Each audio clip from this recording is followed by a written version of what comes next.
Hello, welcome to Brass Tacks. We're coming to you live from the CNN News 18 and Federal Bank Primetime Studio. It's finally over. The long, arduous, grueling campaign over 85 days from the 16th of March to today, the 30th of May, when the campaign has finally ended. And this is what it boils down to. All right, so this is what this election boils down to. There are 5 factors that are critical at play which will decide the mandate in this Lok Sabha fight. These 5 factors will be the difference between victory and defeat. Whether the BJP and the NDA come back with a bigger majority than 2019 or whether they fail to get a majority depends on these 5 factors. How much can the India Alliance put up a fight? Can the Congress go from 52 to 75 or 100?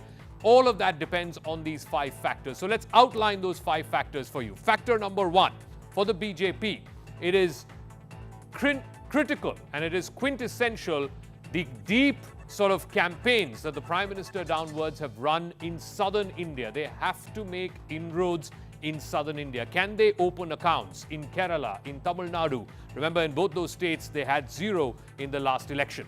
Can the BJP expand from the 4 MPs that they had in Telangana last time around?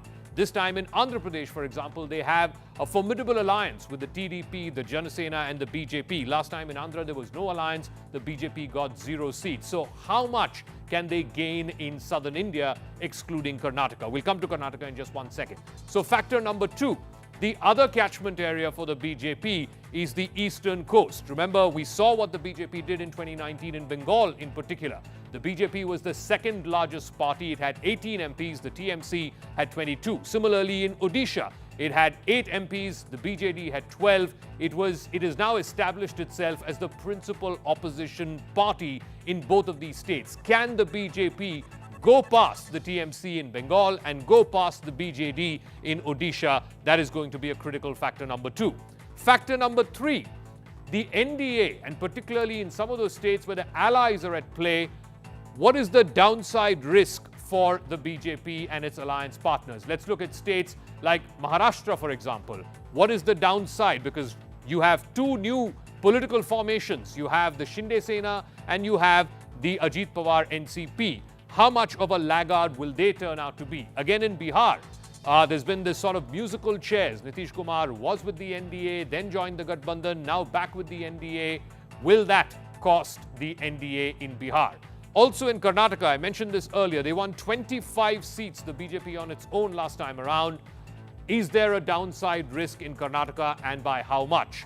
Also in Punjab, which will go to polls on Saturday, remember for the last 25 years, BJP and Akali Dal have been fighting every election as alliance partners. This is the first election where in Punjab, it'll be a 4-cornered contest. The ruling Aam Aadmi Party, the challenger, the Congress Party, the Akalis who are fighting on their own, and the BJP for the very first time in the last 25 years is fighting elections in Punjab on its own. So it's a 4-cornered contest. Factor number 4, the BJP maxed out its dominance in 2014 and in 2019 was in North India, in West India, and in Central India. States like Rajasthan, Gujarat, Madhya Pradesh, Chhattisgarh, UP, of course, states where it completely dominated. Out of 180 seats in these North, West, and Central Indian states, where largely it's a fight between Congress and BJP, the BJP got 170 last time around,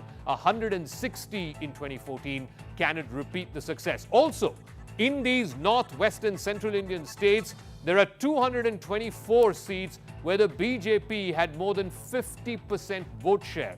Margins of over 2 lakhs, 2.5 lakhs. What is the downside risk? How far short will the BJP fall in those seats where it won by more than 50% vote share? And of course, the final factor, and no one quite knows how this is going to play out, the low voter turnout. Particularly in phases 1, 2, and 3, we saw low voter turnout. There are 2 factors here. One is the share, which is the percentage, which has fallen in the 480-odd constituencies which have polled up until phase 7. In fact, phase 6 has polled. In those 484 constituencies, about 230 constituencies have seen a decline, not in absolute vote share, not in absolute numbers of voters who've turned out, but in percentage terms. whereas in absolute terms, it's 94. And most likely by the end of the 7th phase, over 100 seats will see decline in voter turnout in absolute numbers. So let's go to factors 1 and 2. I want to explain this on our magic wall, and then I'll go to our guest panel who are joining us tonight. The South and the East equation as far as the Bharatiya Janata Party is concerned. Let's look at the South.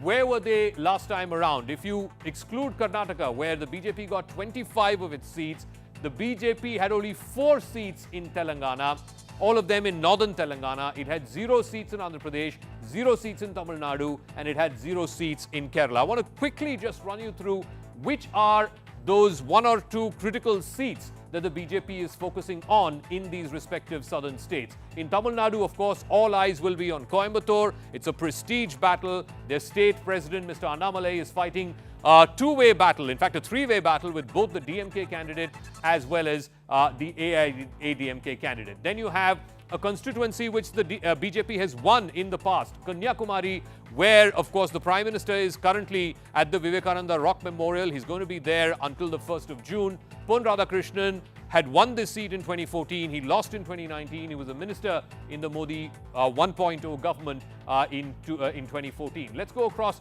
to the neighboring state of Kerala, where God's own country, the BJP has been trying very hard to open its account. One seat that they're focused on, it's a high-profile battle. Rajiv Chandrasekhar of the BJP versus Shashi Tharoor. Shashi Tharoor is a 3-time MP from that seat. Can Rajiv Chandrasekhar open the BJP's account in Kerala? And then, of course, there is a seat where the BJP is really hopeful. That is Suresh Gopi taking on K. Muralidharan, the son of former Chief Minister K. Karunakaran, in the central Kerala seat of Thrissur. These are the 2 best hopeful seats as far as the BJP in Kerala is concerned. I also want to quickly run you through Telangana as well as Andhra Pradesh. Let's run you through Telangana first. It was a breakout election for the BJP in Telangana last time around. It got 4 seats, all of them in the northern part of the state, Adilabad, Nizamabad, Karimnagar, where Bandi Sanjay won, and of course there was Secunderabad, which is of course in Hyderabad, in the greater Hyderabad region. This time around, the BJP is also focused on 2 other very prestigious battles. The Medak seat, which of course is the family pocket borough of the BRS first family, the KCR family. They're also focused on the Zahirabad seat. They're focused on the Chevela seat, and of course the prestige battle in Malkajgiri, because this was the Chief Minister's constituency. Revant Reddy was the MP in 2019 from this constituency. Of course, the BJP is hoping they can make inroads. So can they go from 4 to 6 or 4 to 8? That's the critical question as far as Telangana is concerned. And I'll round off the southern equation with Andhra Pradesh, because last time around the YSRCP completely swept. There was no alliance between the BJP, TDP and Janasena last time. This time they're in a formidable alliance. So the alliance will be hoping to open, the BJP will be hoping to open its account in Andhra Pradesh. They're fighting 6 seats. They're hopeful of getting anywhere between 2 to 3. So this is the southern part. Let me quickly run you through the east as well, so that we can combine both east and south. In West Bengal, we all know the BJP was a breakout election, 18 seats. Much of it in North Bengal or in West Bengal, the Jungle Mahal, Bankura, Purulia area. Can this time around the BJP go from 18 and 40% vote share that it got last time and defeat the TMC, which had 22 seats and 43% vote share? Watch out for also how the Congress left. Remember, they still had 13% vote share last time around. It dipped in the assembly election. Will it see a further dip? And if it does, where does that vote share go? Does it go to TMC or does it go to BJP? So can the BJP, from being the principal opposition player in the state, become the single largest party as far as MPs are concerned in the state of Bengal? And quickly run you through Odisha. It's a similar situation. The BJP dominant in the western part of the state, whereas in coastal and in the southern part of the state, it's the BJD all the way. Again, the vote share difference last time around was 5% between the BJP and the BJD. The BJP had 8, the BJD had 12. Can the BJP flip it around? Can they move and make inroads into coastal Odisha? So let me welcome our guests who are joining us on this special broadcast tonight. GVL Narasimha Rao is a spokesperson of the BJP. Of course, he also has a familiar psephologist hat from many years ago. We're also joined by Sujata Paul, National Spokesperson of the Congress Party, Professor Sanjay Kumar, psephologist and co-director from CSDS, and Pradeep Bhandari, psephologist and founder of Jan Ki Baat, is also joining us. Let me start with you, GVL. I just outlined the first 2 factors, South and East India.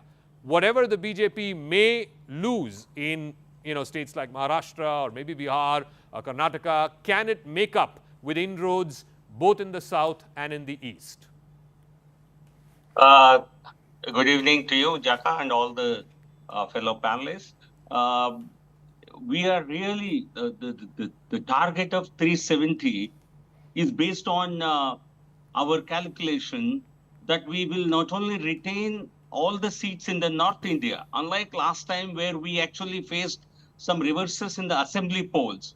So we are confident of retaining our strength in the Hindi heartland states like Rajasthan, Madhya Pradesh, and the western states like Gujarat, and better our tally in states like Uttar Pradesh, where we did not do as well in 2019 as 2014. Therefore, this theory that is being floated by a lot of people that BJP had maxed in the North Indian states, in Hindi heartland states, and Western India. So there will be losses for sure. I think that will be a presumption that we will certainly be proving wrong. Okay. And where are the gains going to come from? Because 303 and 370 is a fairly large gap. And where are those seats going to come from? They will come from Uttar Pradesh. Certainly, we still have a lot of scope for us to win in Uttar Pradesh. We're going to make big gains in West Bengal, Odisha, Telangana, entire that Coromandel corridor. We're going to make big gains for sure.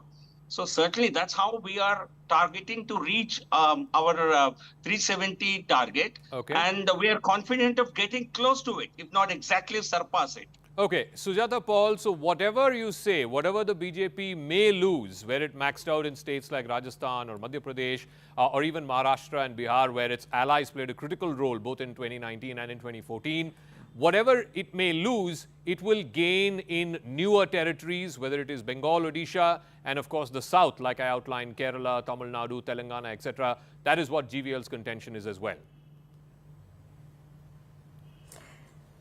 I heard him, and let me tell you that I have spent 5 months in Telangana, and I know exactly how people are thinking over there. Of course, as far as this election is concerned, in Telangana, for example, the fight is between the BJP and the Congress. The BRS has been relegated to a large extent. But all that hoopla that you saw about the Hyderabad seat with Madhavi Lata, let's see where she lands up, because she's nowhere on the scene on the ground. But if you actually look at the Adilabad seat, for example, we have a young lady candidate, and people are looking towards her, and people have actually come forward to tell us that this is a candidature that has been chosen as per the minds of the people. So when you are looking at all our candidates in the southern region and of those of the allies, you will see that the Bharatiya Janata Party is going to face a rout. In Telangana, 14 seats are going to come to the Congress party. Okay. And I'm giving them a leeway, but the fact is that people over there were saying that the Congress party is going to do a complete rout, and we are going to, there'll be nobody else. But if you look at Tamil Nadu, of course, they have high hopes on the Kanyakumari seat, because Mr. Annamalai is projected a lot on television, but on ground, it will not be Mr. Annamalai at all. So you will not see him at all. Okay. If you talk about Kerala, you're talking about Thrissur. Thrissur is totally out of bounds for them, and Thiruvananthapuram again has been in the limelight, and therefore the BJP might be saying whatever, because after 3 terms, one might think that Dr. Shashi Tharoor might have some kind of anti-incumbency. It's not happening. If you want, I can go on about the other 3 states. No, let me bring in the other other 2 factors as well, factor 3 and 4, before I go to Sanjay Kumar and to Pradeep Bhandari. Factors 3 and 4. What are the states where there is downside risk for the BJP? Let's look at Karnataka, for example. They had 25 out of 28 last time around. What is the downside risk in Karnataka? There is Maharashtra. Remember the alliance, the undivided Shiv Sena and the BJP last time had 41 out of 48. Again, what is the downside risk there? In Bihar, again, it's been a bit of a musical chairs with Nitish Kumar first with the NDA, then Gathbandhan, now back with the NDA. Again, what's the downside risk there? So let's go state by state very quickly. First, let's go with Karnataka. Karnataka, like I said, This time around, it's the JDS and the BJP in alliance. JDS is fighting 3 seats, Hassan, Mandya and Tumkur. Last time around, only 3 seats the BJP did not win. In fact, one of those seats, the Mandya seat, the independent MP there eventually now joined the BJP. But all the other seats, the BJP swept. They swept in the northern part of the state, in the coastal belt, the Bengaluru seats, and of course in the central part of the state, which is the Lingayat dominant factor. So there is a critical element. If you, in fact, look at the vote share, if you add the JDS vote share as well, it's 60%. It is a phenomenal math to overcome as far as this state is concerned. But the critical difference is the Congress, of course, won the assembly election in 2023. If you were to juxtapose the 135 seats that the Congress got in the 2023 assembly elections and juxtapose it to 2024 Lok Sabha, this is what it looks like. Congress 2023 leads. It would translate into 10 seats for the NDA. It would translate into 10 seats. I want to run this particularly in the central part, which is Chitradurga. You have Shimoga, Davangere, Haveri seat, of course the Bellary seat. These are seats where the Congress is in the reckoning, going by what happened in the assembly election. Also, very critical factor, these seats, Northern Karnataka, 14 seats, voted after the Prajwal Revanna CD came out. So whether that has an impact is something that we have to watch out for. Let's look at the state of Maharashtra. And this is easily the hardest state to call as far as this election cycle is concerned. The undivided NDA had a vote share of close to 50%. If you look at where the BJP and the Shiv Sena, the BJP had 27.5% vote, 23 seats. The Shiv Sena, the Shinde Sena currently, it is fighting 16 seats. They have 13 sitting MPs. How many of them will they be able to repeat? 18.19, almost 20% vote share.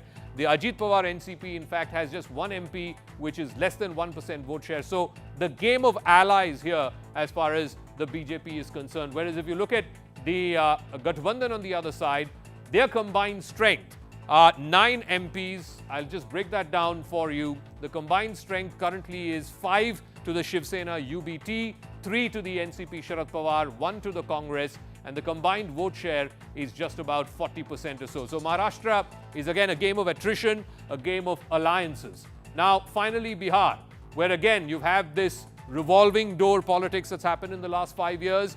The vote share, of course, the BJP commanding position, 56% vote share. The India Alliance, RJD plus Congress, has only 24%. So twice, more than twice the vote share as far as Bihar is concerned. But where is the weak point as far as the NDA is concerned in Bihar? And that is the 16 seats that the JDU is fighting. So watch out for these seats. They're in the east of the state, in the southern part, and of course in the north. They're not fighting so much in the central part of the state. Whether the JDU MPs, incumbent MPs, how much of an anti-incumbency they face is going to be a critical factor as well. So let me ask both Sanjay Kumar and Pradeep Bhandari on this. Sanjay Kumar, these factors, and I'll also explain in a moment about how the BJP maxed out in North, West and Central India, 180 seats, straight fights with the Congress, they won 170. You have that plus these 3 states, Karnataka, Maharashtra and Bihar, where there is downside risk for the NDA. What will compensate for it? That's the question. See, Zaka, my own sense is that there are states where BJP is likely to improve, and the southern state, all the southern states except for Karnataka, where BJP is likely to suffer losses. BJP is improving its tally in the eastern coast, the West Bengal and Odisha. If you move further down to the south, Telangana, Andhra, Tamil Nadu, and Kerala. I'm not saying that in each of these states BJP will add more seats. In Kerala, they may not add seats, but I think the support base of BJP is certainly going to go up. In Tamil Nadu, I wouldn't be surprised if BJP, wins 2 or 3 seats. But BJP is on the rise in Tamil Nadu, certainly. There's no doubt about that. Telangana, BJP had 4 seats. I wouldn't be surprised if BJP's seats get doubled from 4 to 8 or to 9. Okay. Because Telangana has witnessed a direct contest between Congress and the BJP. BRS has been completely marginalized. So it is a direct contest. It could be either way, but I think almost a split between Congress and BJP in Telangana. In Andhra, BJP has formed a good alliance with TDP. BJP is not a very popular party, but having an alliance with TDP, it is only going to help the BJP. In no way it can damage BJP's electoral prospects. Okay. Again, I would say I wouldn't be surprised if BJP is able to pull a couple of seats from in Andhra Pradesh. Okay, I want to go to those last two factors, and Pradeep referred to this as well, the direct contests, 180 plus direct contests that happened in both 14 as well as in 19. Let's look at what that situation was. Now, the direct Congress versus BJP fights. Let's take a look at that. 180, there you go, 186 seats. The BJP won 170 of those seats. The Congress had only 11 seats out of this. So this is largely in Gujarat, in Madhya Pradesh, in Rajasthan, in Chhattisgarh, and of course Himachal and Uttarakhand, in Jammu and Kashmir as well, and of course a large number of seats in Karnataka as well. So massive sort of strong stranglehold that the BJP has over these 186 seats, 170 at 55% vote share. Congress party just 11 seats at 31% vote share. If you look at how this was in 2014, it was again similar. The BJP had a real stranglehold in these seats. Out of 186, they had 160 of these 186 were with the BJP, only 18 to the Congress party. The BJP's vote share was slightly under 50%, the Congress's vote share at 30%. In fact, the BJP bettered its vote share. If this election needs to be competitive, and I'm very clear about it, then you have to go back all the way to 2009 and look at these same 186 seats. The Congress had 91 of these 186. The BJP had 75. Congress had 40% vote share and the BJP at 34% vote share. The Congress has to gain substantially in these seats, which are seeing direct contest with the BJP. The other factor, this is a great imponderable as far as this election is concerned, which is the low voter turnout. Now, I want to once again, for the benefit of our viewers, be very clear about this. There is low voter turnout in percentage terms, and there is low voter turnout in absolute terms. In absolute terms, if you take the 6 phases that have polled so far, there are 94 seats where in absolute terms, the voter turnout has dipped. But in share, in percentage terms, that is a larger number. It's about 200 plus seats, 230 odd seats, where the BJP won 134 at 38% vote share. The Congress won 30 seats at 21% vote share. These include those states where the BJP has not done well. Almost all the seats in Kerala had a lower vote share. Almost all the seats in Tamil Nadu had a lower voter turnout. You come up to Maharashtra, significant parts of coastal and western Maharashtra, as well as in some pockets of Marathwada and Vidarbha, you are seeing lower voter turnout. In Gujarat, where the BJP swept all 26, both the elections, last 2 times, almost all the constituencies except 2 or 3 saw a lower voter turnout. In Rajasthan as well, except Barmer and 1 seat here in the Mewad region, all the other seats have seen decreased voter turnout. In western Uttar Pradesh, which now the BJP is in alliance with the RLD, almost all the seats in western Uttar Pradesh have seen a lower voter turnout. So this is the great imponderable as far as this election is concerned. So GVL Narasimha Rao, wearing your cephalogist hat, who will this affect? The India Alliance is saying this is the BJP voter who's not coming out because he or she is complacent. आपने तो 400 पार तो बोल ही दिया, जीतना तो मोदी को ही है, तो why should they come out? So they're saying the BJP voter is staying indoors. So the first 4 phases, particularly, we saw depressed turnout that has improved in phases 5 and 6. Zaka, I think the point on turnout so far has been rather overstated. So far, in the 6 phases, the dip in the turnout at the national level is only 1.5 percentage points. And the last turnout, 2019 turnout, is the historical highest ever. Okay, so the current turnout is almost at the same level as 2014. So therefore, to say that turnouts have completely changed or dropped is extremely is not a very substantiated point, is not born out of evidence. Okay. And look at the turnout in 2009. It was only 58%. 58, from 58, it went up to 66. in 2014 when we got our first mandate, when Modi ji became the Prime Minister for the first time, there was a massive gain of 8 percentage points in votes, possibly the highest ever in any election. And in 2019, it further went up by 1 percentage point. And today you're seeing only a decline of 1.5%. So this is still one of the highest turnouts Indian elections have seen. Okay. Because 2009 was only 58, 2004 also was only 58. So therefore, the turnout point doesn't really bear much influence on this. Okay. And for anyone to believe, even if you, let's say the states like Kerala, Yeah. BJP is not a major player, then why has Correct. the turnout in Kerala, which is the lowest to drop out in across any state in this country, Yes. so nearly almost 6.5 or 7 percentage points. So I think a little unwarranted hype has been created about the turnout. That's not a major factor. Where Sujata we Paul, won with margins of the 5 problem lakhs, is 6 lakhs. this. The problem is in those 180 or 200 odd seats, which the BJP won with commanding majority, in fact 224 seats across India, BJP had more than 50% vote share. In those seats, where is the Congress hoping to beat the BJP? In Rajasthan, in Gujarat, in Chhattisgarh, in Madhya Pradesh, in Uttar Pradesh? Where in these states is the Congress hoping to take on the BJP? Because 170 out of 186, the BJP won last time. With all due respects to all the psephologists on your panel, let me make it very, very clear that every election should be looked at in an isolated manner before you combine it with what happened earlier.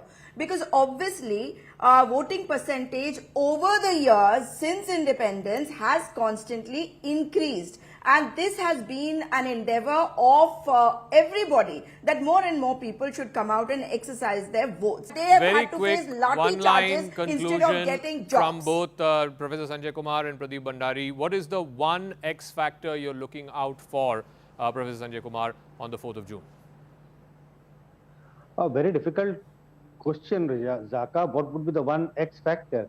I think the one X factor would be certainly to look at whether BJP is going to get majority or not. That's one big factor which I think I should be looking at. That's all at this moment.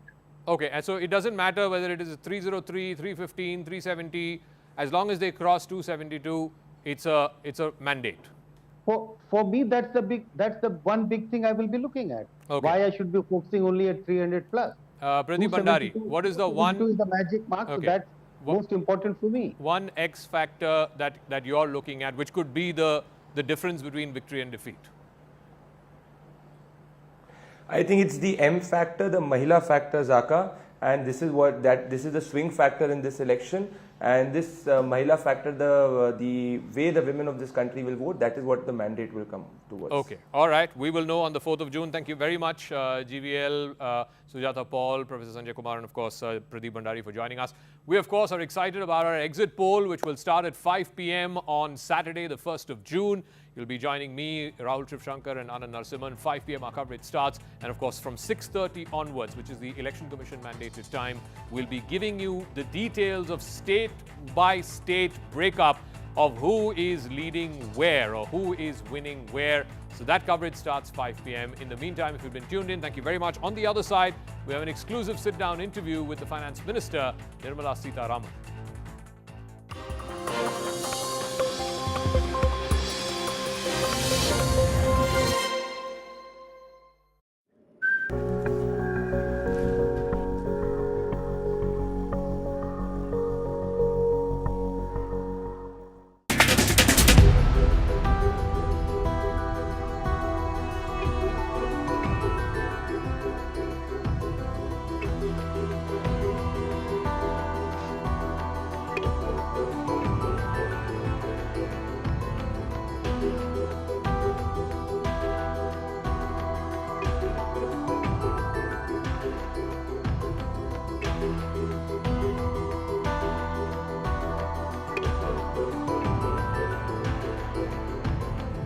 It's just me exercising my democratic rights as a young person, making my voice heard. You know, we want to see change, we want to see a better country, a better future for all of our young ones that are following us.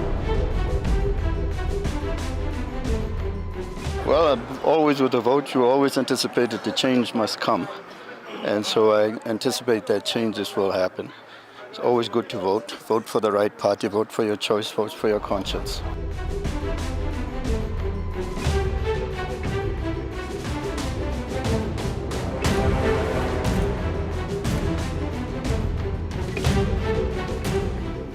We have seen so far the process is going smoothly. It is well organized.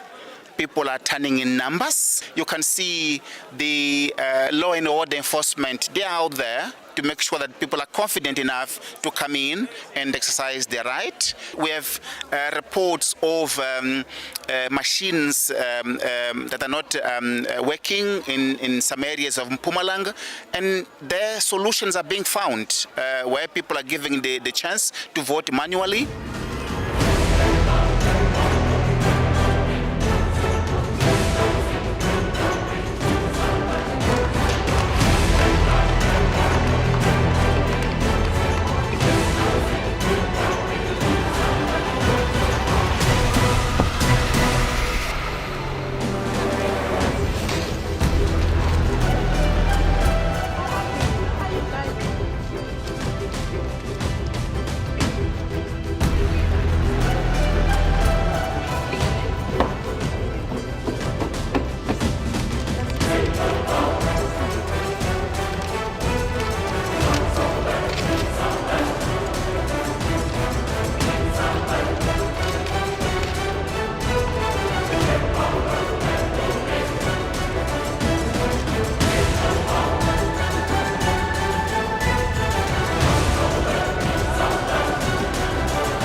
Can the India bloc halt the Modi juggernaut? Join me, Nistula Hebbar, for the most dynamic and distinct coverage, unrivaled political punditry, and the sharpest election analysis. Elections equals CNN News 18.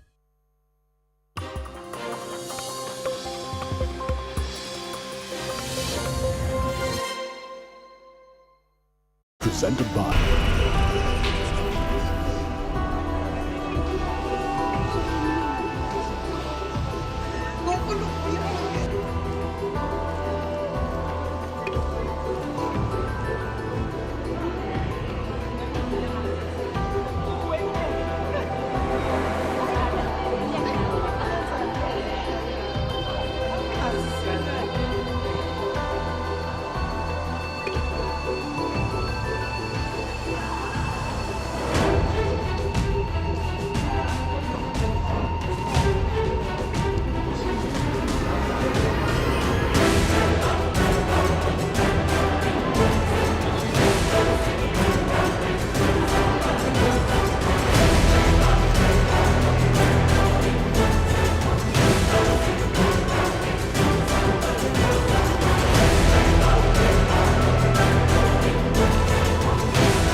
This time, I really expect changes because as you can see that in our town, there's a lot of unemployment. So I want change in it so we can be employed.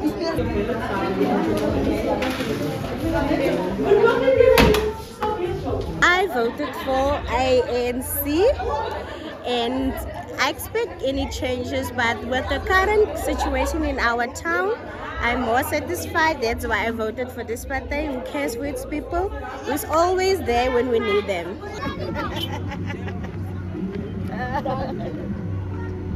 And the experience of voting, it was quite nice, knowing that you can vote and you can speak up.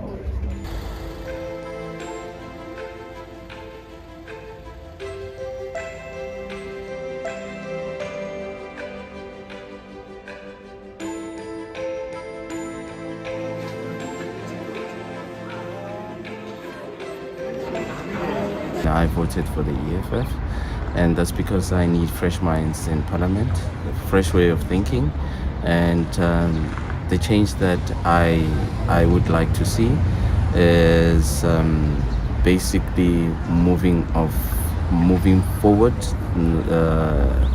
I feel like the current government is quite slow in terms of implementing certain things. I think that it's a privilege for us to be voting today as opposed to in the past where our forefathers weren't allowed to vote.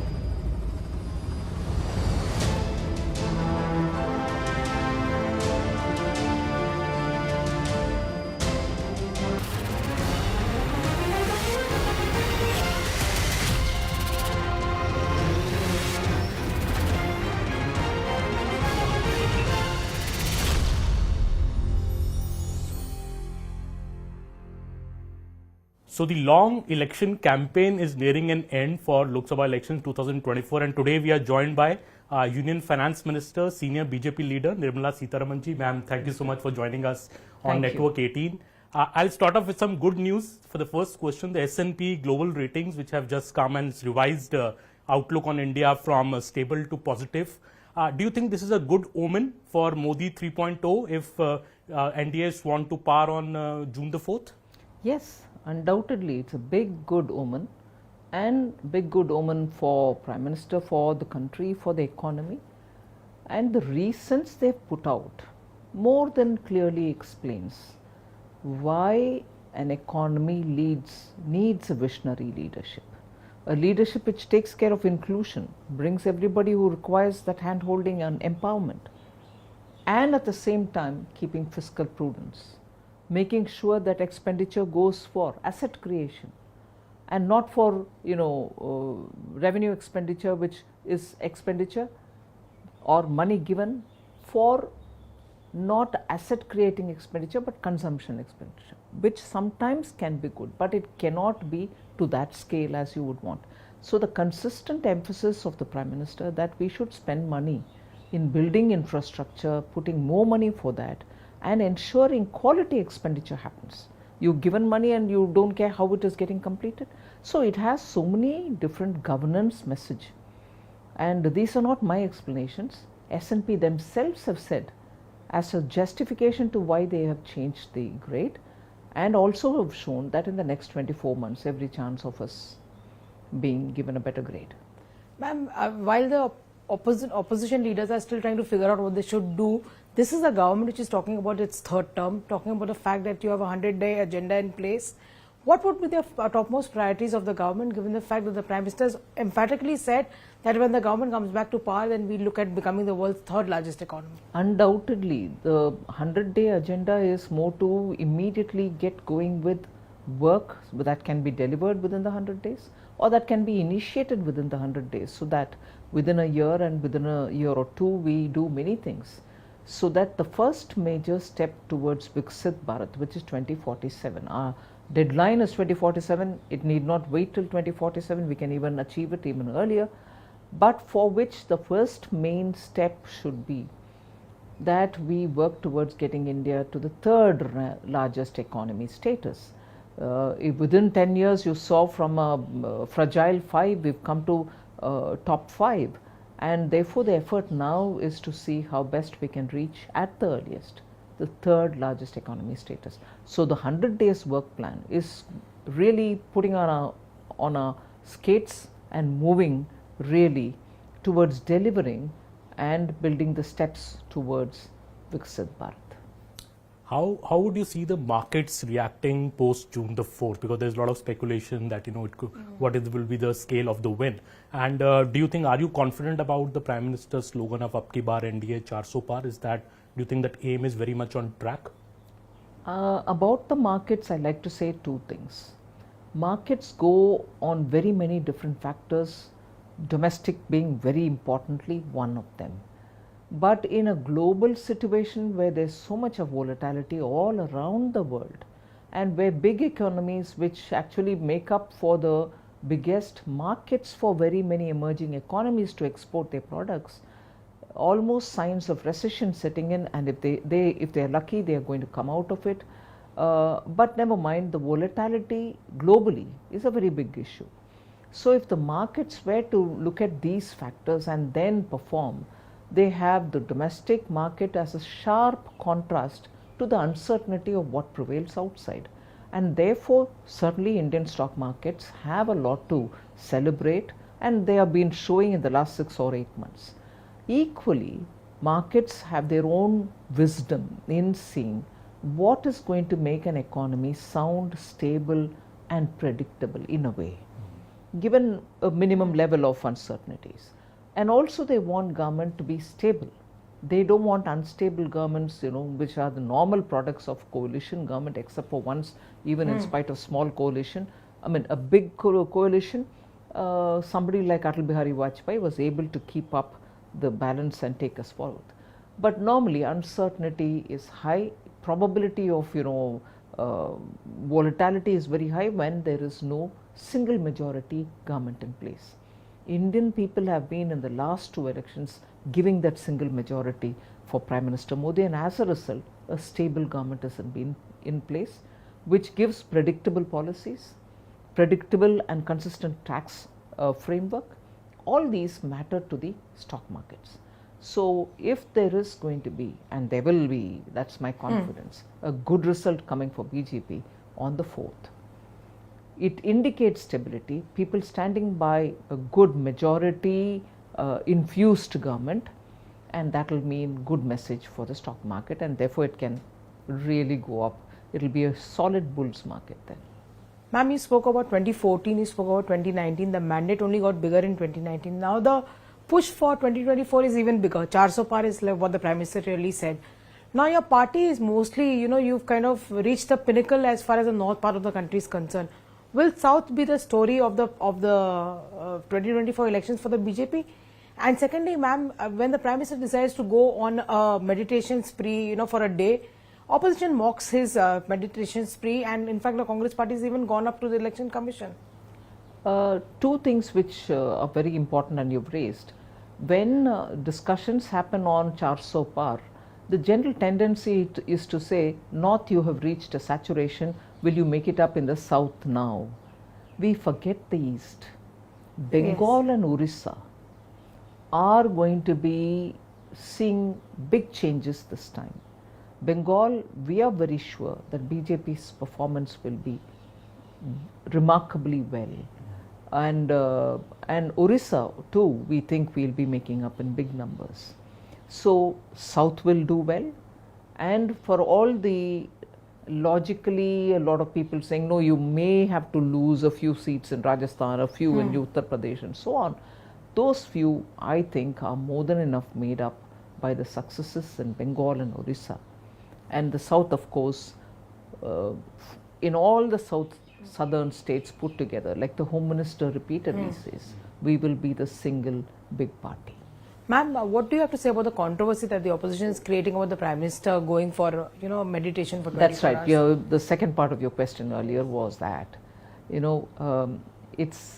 it's such a negative campaign that the opposition is undertaking. Campaign has been hectic, long drawn, and Prime Minister not just campaign but also addressed the media. The opposition's grouse was the Prime Minister never talks to the media. All across the country, to all regions and also to the national media, Prime Minister has been talking and talking. The pettiness with which they charge the Prime Minister, they say he always requires a screen before him, so he has to answer. Now look, he's talking to so many different media. Do they all provide that, or does he prefer he's having a one-to-one normal shoulders down discussion and conversation? For somebody who's done this, addressed the media, campaigned all over the country, if after the campaign is over and the silence period comes in, he does his own meditation, and that is also silence. He is not going and saying, look, it's all right, MCCB, whatever it is, I'm going and speaking in campaigns or addressing sessions. He is sitting and meditating. It is consistent with the opposition's one position. Their campaign is against everything that the Prime Minister does. They don't have anything constructive to offer to the country, saying, all right, he does this, we are not in approval of that, but we are presenting you this. They've never answered anything to do with what is their alternative for India. Vikasit Bharat, third largest economy, skilling, youth dividend, artificial intelligence, make in India become Atmanirbhar India, export of defense equipments, labor laws, agriculture, doubling the income of farmers, in which many of the farmers have really seen procurements reaching very high numbers and money is going into their accounts directly. So much has been done. I only listed a few. I want to ask of them, what is it that they have done? Even in the states in which they are in governance, they are just struggling to keep up with the promises which they have unthinkingly given to the people. So, people who are self-appointed liberals are against somebody who wants to keep silence. If he talks, you have an objection. He wants to keep mum, you have an objection. So you are so centric on that one persona. Your campaign begins and ends at that. Shows clearly who actually is attracting conversation. The political narrative is around the Prime Minister, and rightly so, because he is a performing Prime Minister. They are not able to say anything else. Clearly proves that they don't have a story of their own. Well, it is quite befitting, man, this observation that Prime Minister began his campaign from Kanyakumari on March the 15th, and now in a way, in the end of the campaign is also going to Kanyakumari, shows the importance maybe also of Tamil Nadu in the entire scheme. One, and second, Ramakrishna Math, that association of that rock edifice to Ma Kali. It is believed in Tamil Nadu that goddess Kanyakumari, after whom Kanyakumari city is named, the district is named. And there's a beautiful shore temple of goddess Kanyakumari. It is believed that she did tapas on that rock, and there is her holy feet, impression of her holy feet in that rock. And the way in which rock memorial was built with the help of, in fact, RSS, Eknath Ranade ji did so much at that time when CM Bhaktavatsalam of the Congress was the Chief Minister. He'd spoken with Shastri ji, Lal Bahadur Shastri ji, who wasn't yet Prime Minister. And to get it done, it was he who did so much work from the RSS. After all, it was a sacred piece of rock associated with goddess Kanyakumari. And then Vivekananda sits there and does tapas before he goes away for Chicago. It has so much importance. And finally, when that memorial was built, it is today one of the most visited place and has such a sanctity. It's only, and because Honorable Prime Minister's association with Ramakrishna Math, association and the respect he holds Swami Vivekananda. And therefore it is appropriate for him to go after this hectic campaign, to be with himself and meditate in a place which has so much significance for him and for the entire country. Why do you want to grudge that? But sorry if I'm going in a tangent, none of the Congress leaders ever take pride in associating themselves with places of historic, cultural or religious significance for India in India. They'd rather go for a vacation in Thailand or rather go somewhere undisclosed. I'd rather prefer them going and doing such, Vipassana. And take the energy from these places because they are so essentially Indian. You were in Punjab a couple of days back, and also in Punjab is Mr. Arvind Kejriwal doing a campaign there. I want to ask you about Mr. Kejriwal. He is mentioning that if the opposition alliance wins on June 4th, he will not return to jail. And he's also saying that this is Modi government which brought in such strict provisions in PMLA that the courts are not able to give bail to him. What are your thoughts on? First of all, in all his narration, thinking that his politicizing this whole legal process is going to benefit him is very short-sighted, one. And second, I think it is a complete insult to the judiciary, which, to be fair to him, gave him the opportunity to come out on bail, and on the question of level playing field, you go and campaign if you want, but was clear enough to say you come back on 2nd June. Campaign ends on 30th evening. Yes. Today evening. Campaign is done today. The court could have said come back this evening, but they still said all right, you come back on 2nd after the polling. Now, repeatedly saying and appealing to the people that if you press the button in favor of Jadu, I will stay out of the jail, I will not need to go to the jail. What does that mean? Is he trying to say that the courts are doing politics? That courts are going on the basis of votes which are coming? Is he trying to influence the people by saying there's just nothing about judiciary, it's all political? It's such a gross insult to the courts, and I honestly think the courts should take cognizance of this. The one thing that binds Arvind Kejriwal, the Aam Aadmi Party and the Congress together is their love for freebies. Now you come in from Karnataka, we've seen the state of affairs in Karnataka. Now the Congress and the parties, they want to actually promise 1 lakh rupees to women in a year. Do you think these kind of promises are fulfillable? First of all, even as they are saying it, they are not putting forth to you as to where that money is going to come from. Even if they don't say it, they are not even saying to how many such women are they going to give this 1 lakh. The point is, unless you tell the whole story, people of India are not going to understand what implication it will have on your budget. And this is just a baseless kind of offer, a tempting kind of a, put a bait out so that people will fall for it, because common people are not going to spend time thinking, does he have the money for it? He said it and said it in public, so we need to believe will be the route in which sometimes women fall for it or people fall for it. Because ma'am, the opposition also, to counter that, says even the Modi government is giving free rations till 2029 to nearly 80 crore people in the country. The opposition also says, is that not a freebie? It's certainly not a freebie. We are accounting for it in the budget.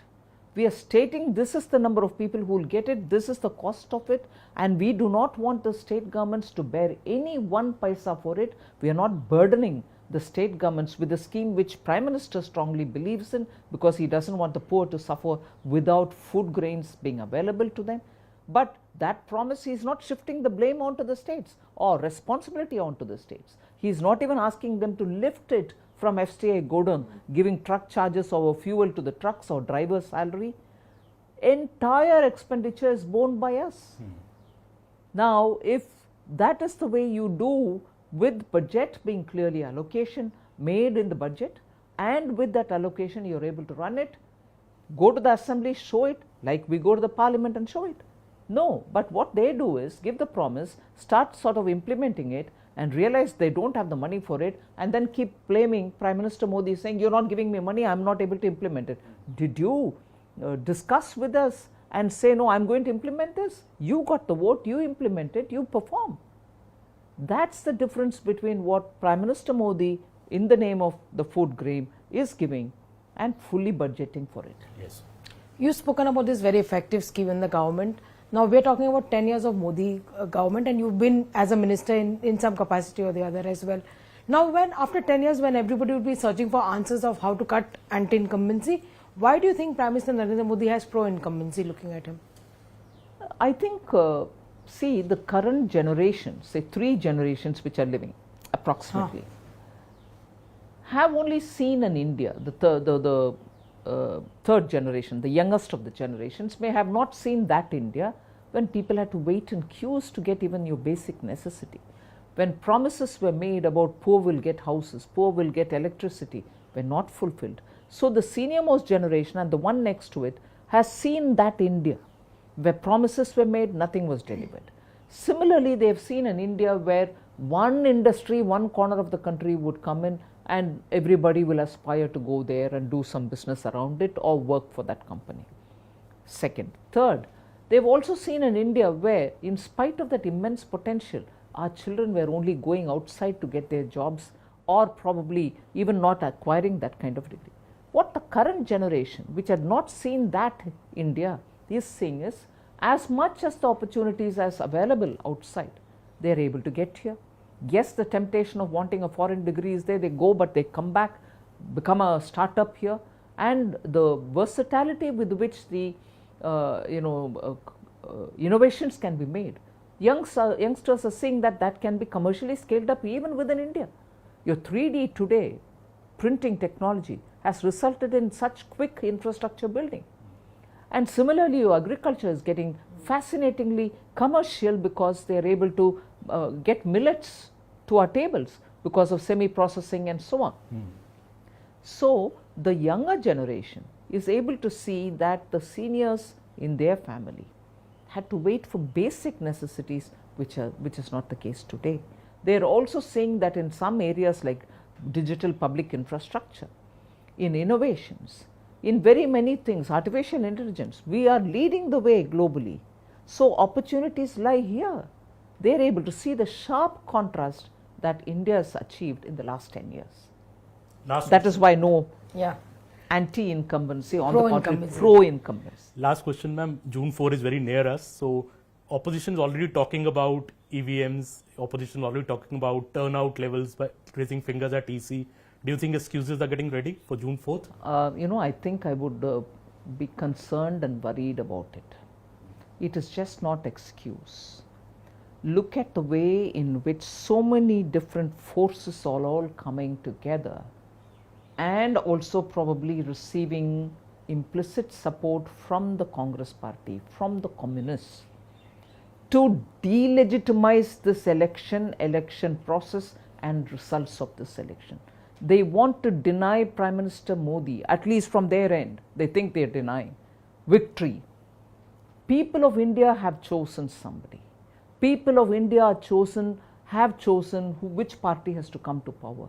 Now, because somebody is funding you from outside, NGOs come together, the Communist Party comes together, all Congress parties, sympathizers come together to say, oh no, this victory is not legitimate, it is not excuse. Now they are even trying to discredit India's electoral process, which is a serious offense.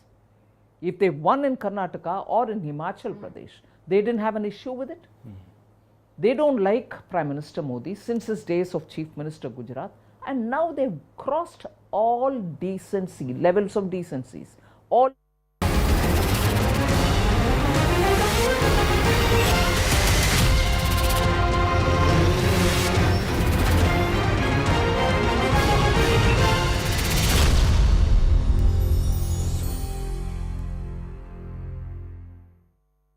Co-presented by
I know Julius Malema very well because I grew him up.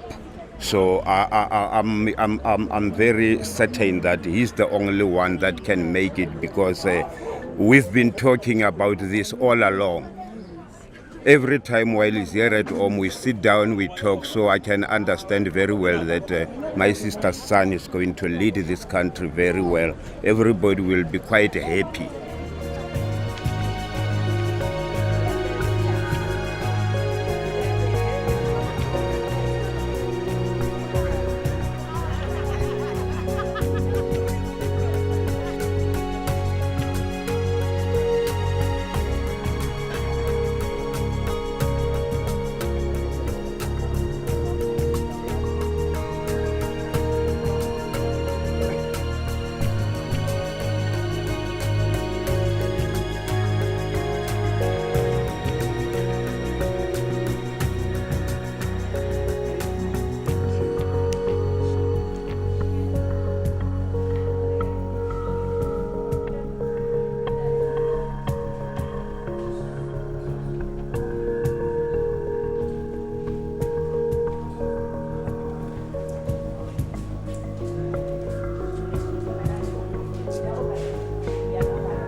Hello, Namaskar. This is First Post and you're watching Vantage with me, Palki Sharma.